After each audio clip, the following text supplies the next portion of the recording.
Ballot Measure 118, the Oregon rebate. This measure, which comes from an initiative petition, which means that folks signed their names to get this issue in front of the voters. What the measure asks is that corporations, C&S corporations with sales of over $25 million be taxed an additional minimum tax of 3%, and that the revenue from that tax go to individuals in Oregon. By individuals, we're talking about citizens, non-citizens, adults, and children. So how does this work? Well, the C and S corporations, C corporations are the ones you're familiar with. S corporations are ones where the corporation is owned by the shareholders, which means that the shareholders are responsible for paying the taxes rather than the corporation. But we'll get to that in a minute. So the origin of this bill came from discussions that the chief petition was having with people around the time of the pandemic, where they were recognizing how hard people were struggling and continued to struggle financially after the pandemic. And the sense was that something needed to be done to help them. And one thing that could be done would be to tax corporations who they believed were not taxed as much as they should have been, and give that money to these citizens. Now, they recognized that in a program like this, there would be costs for administering the program, and so they carved out those administrative costs, whatever they happen to be. Turns out they're probably going to be considerable, because the bureaucracy needed to administer this program, for reasons I'll describe in a minute, is anticipated to be about the same size as the number of people who administer personal income tax related issues. So that's 199 people. Additional people will be hired, but that'll be covered by the revenue money. In addition to this, the petitioners recognized that if you give additional money to folks who are receiving federal benefits, then their income may rise above the income level necessary to get the benefits, and so they'll lose the benefits. So their first proposal was that the state approach the federal government and ask for a waiver of these levels for them. But experience that the state has had with asking for waivers from the federal government suggested that that was unlikely to be successful. So the alternative then is for money from the rebate program to be used to replace the benefits that were lost. These are called the hold harmless provisions. So there are those two ways of covering the costs associated with this proposal.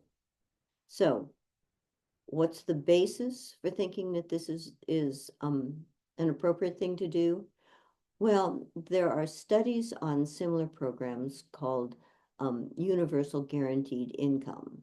And what the studies have shown is that when you give folks who are struggling extra money, they spend it on going to the doctor or buying shoes, or maybe even being able to save a little bit for a house.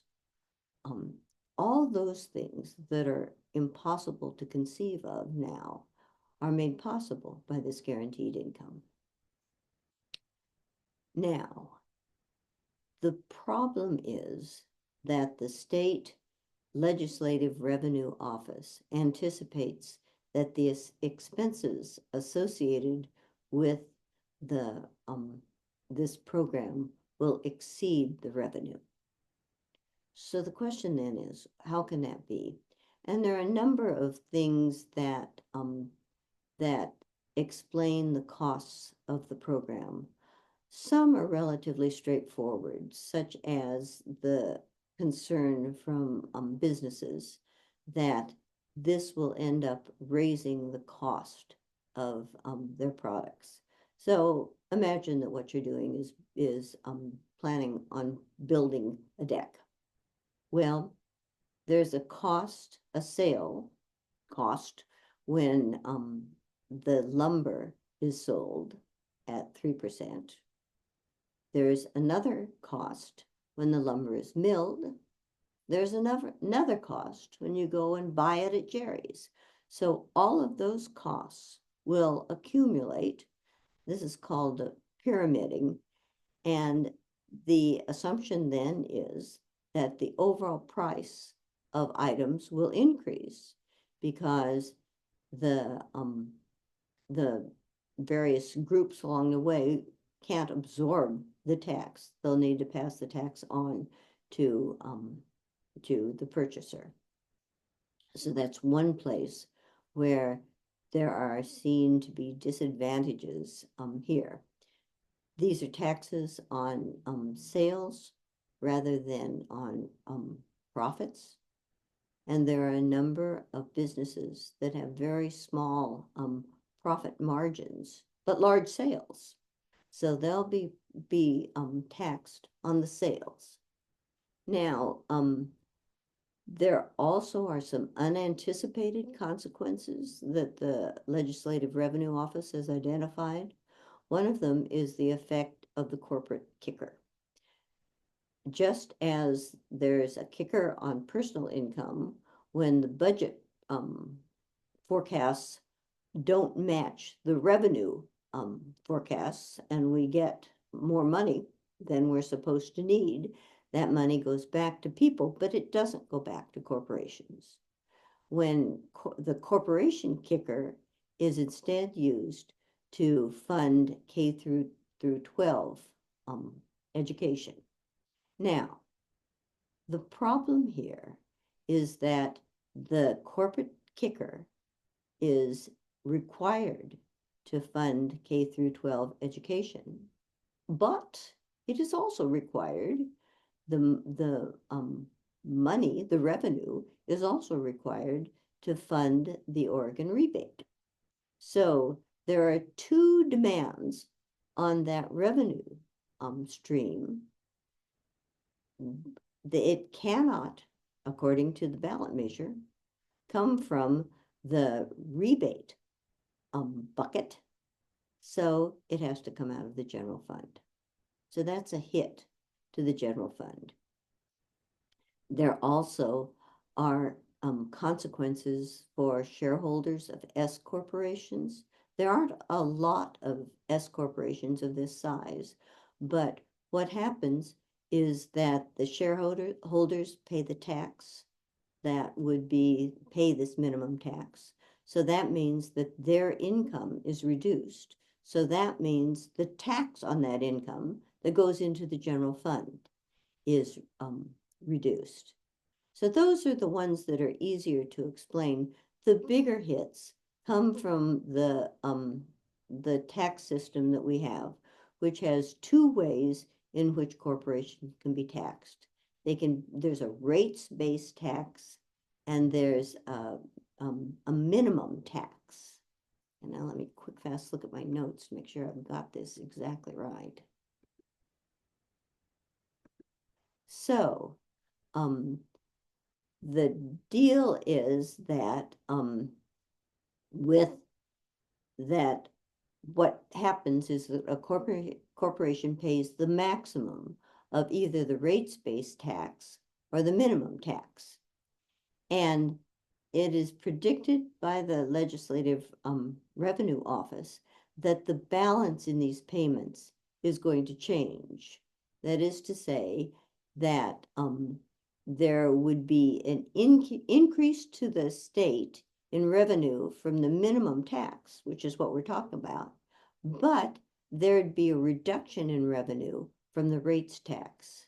So if more corporations are paying their tax now via the rates tax, and they shift to paying the minimum tax, that means there's going to be less revenue that's coming to the state from that shift. Since all of the minimum tax goes into the extra minimum tax goes into the rates revenue bucket, there is no revenue available to make up the difference for the loss in revenue from the rates tax. So this is quite a bit wonky and hard to understand, but this is the reason that the bill is opposed not only by corporations, which you can appreciate, and business entities, but also by the governor and the presidents of the Senate and House, and by the Koch brothers, by the way. But they are anticipating that there's going to be this big hit to the general fund, which, because of requirements that it has to make up for differences that that this proposal creates. So that's the reason that you see the large amount of opposition that you see. The supporters understand the value of this to people and figure that this is a way that we can help make people's lives better. The opposition is concerned with the extra costs. It's predicted that costs in Oregon will rise by 1.3% as a result of this.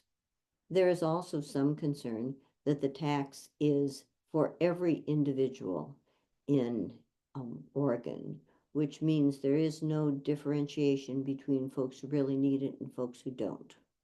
The argument from the proponents of the bill is that the difference really is very small, because there are a lot more needy folks than there are wealthy people who don't really need the rebate. But people will find that this is our concern, that we are not using these resources as effectively as we could.